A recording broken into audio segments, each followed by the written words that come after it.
Hi dears, welcome back. പിന്നെ നല്ല tasty ആയിട്ടുള്ള ഫ്ലവർ പോട്ടിൻ്റെ റെസിപ്പിയാണ് നിങ്ങളുമായിട്ട് ഷെയർ ചെയ്യുന്നത്. അപ്പോൾ വീഡിയോയിലേക്ക് പോകുന്നതിന് മുമ്പ് നമ്മുടെ ഗിവ് അവേയുടെ ലാസ്റ്റ് വീഡിയോ ആണിത്. അപ്പോൾ ഈ ഒരു വീഡിയോയ്ക്കും കൂടി എല്ലാവരും കമൻറ്റ് ചെയ്യുക. അപ്പോൾ ഇതുവരെ കമൻറ്റ് ചെയ്യാൻ മറന്നവരുണ്ടെങ്കിൽ അവർക്കായിട്ട് നാളെ ഉച്ചയ്ക്ക് ഇന്ത്യൻ സമയം 12:30 വരെ സമയമുണ്ട്. അപ്പോൾ അതിനുള്ളിലായിട്ട് കമൻറ്റ് ചെയ്യാൻ വേണ്ടി ശ്രദ്ധിക്കുക.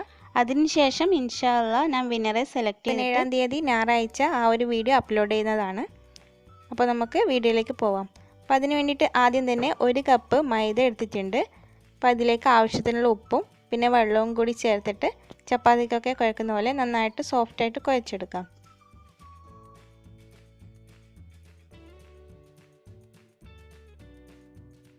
അങ്ങനെ ഇതിവിടെ കുഴച്ചെടുത്തിട്ടുണ്ട്. ഇനി ഓരോ ബോൾസാക്കി എടുത്തിട്ട് ഇതേപോലെ ചപ്പാത്തിക്ക് പരത്തുന്ന പോലെ അല്പം തിക്കായിട്ട് തന്നെ പരത്തിയെടുക്കാം.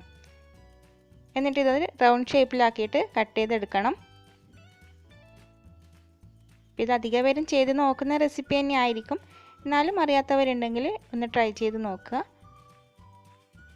എന്നിട്ട് ഈ എക്സ്ട്രാ ഉള്ള മാവൊക്കെ ഒന്ന് എടുത്ത് കളയാം. അപ്പോൾ അത് വീണ്ടും നമുക്ക് എടുക്കാവുന്നതാണ്. അതിനുശേഷം ഒരു ഫോർക്ക് വെച്ചിട്ട് ഇതേപോലെ ഒന്ന് കുത്തി കൊടുക്കുക. അല്ലെങ്കിൽ എണ്ണയിലിടുമ്പോൾ ഇത് ബബിൾസ് ആയിട്ട് വരും. എന്നിട്ട് ഇതേപോലെ ഒരു ചെറിയ സ്റ്റീലിൻ്റെ ഗ്ലാസ്സാണ് എടുത്തിട്ടുള്ളത്. എന്നിട്ട് ഇതേപോലെ ഒട്ടിച്ചിട്ട് ഇതേപോലെ ഒന്ന് വലിച്ചെടുക്കുക. അപ്പോൾ അതിന് വേണ്ടിയിട്ടാണ് അല്പം തിക്കായിട്ട് പരത്തിയെടുക്കാൻ വേണ്ടി പറഞ്ഞിട്ടുള്ളത്. അപ്പോൾ ചെറിയ ഗ്ലാസ്സിൽ ചെയ്യുന്നതാണ് ഏറ്റവും നല്ലത്. അപ്പോൾ കാണാനും നല്ല ഭംഗിയുണ്ടാവും, കഴിക്കാനും നല്ലൊരു ടേസ്റ്റ് തന്നെയാണ്.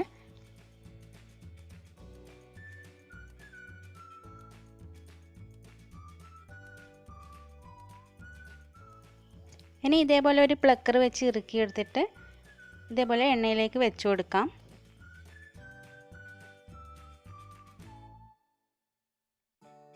എന്നിട്ടൊരു കത്തി വെച്ചോ സ്പൂൺ വെച്ചോ ഇതൊന്ന് ഇളക്കി കൊടുത്തു കഴിഞ്ഞാൽ അത് എണ്ണയിലേക്ക് വീണോളും.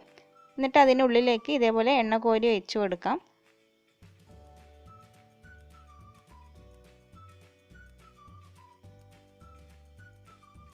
അപ്പോൾ ഫ്ലെയിം ഒരു മീഡിയം ഫ്ലെയിമിൽ വെച്ചിട്ട് ചെയ്താൽ മതി.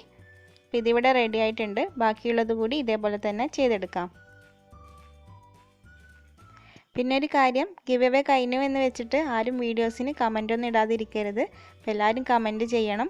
ഇനിയും ഇതേപോലെ തന്നെ മുന്നോട്ട് സപ്പോർട്ട് ചെയ്യണം. അപ്പോൾ നിങ്ങളുടെ കമൻസൊക്കെ കാണുമ്പോഴാണ് പുതിയ പുതിയ വീഡിയോസൊക്കെ ഇടാൻ വേണ്ടിയിട്ട് ഇൻട്രസ്റ്റ് ഉണ്ടാകുന്നത്.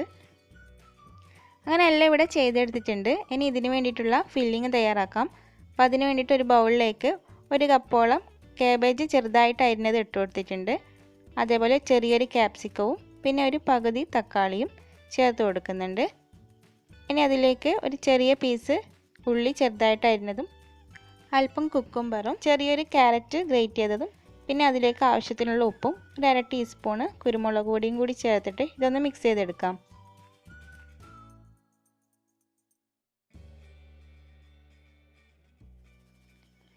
ഇനി ഈ ഫ്ലവർ പോട്ട് സെറ്റ് ചെയ്തെടുക്കാം. അപ്പോൾ അതിന് വേണ്ടിയിട്ട് ഓരോ ബാസ്ക്കറ്റും ഇതേപോലെ എടുത്തിട്ട് അതിനുള്ളിലേക്ക് മയണൈസ് ആക്കി കൊടുക്കുന്നുണ്ട്. അപ്പോൾ ഞാനിവിടെ റെഡ് കളറിലുള്ള എഗ്ലെസ് മയണൈസാണ് എടുത്തിട്ടുള്ളത്.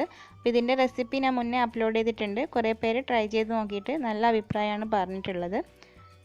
ഇനി അതിനുള്ളിലേക്ക് നമ്മൾ തയ്യാറാക്കി വെച്ചിട്ടുള്ള ആ വെജിറ്റബിൾസ് ഇട്ട് കൊടുക്കാം. ഇതിന് മുകളിലായിട്ട് കുറച്ച് ചിക്കൻ ഫ്രൈ ചെയ്തതും കൂടി ഇട്ട് കൊടുക്കാം.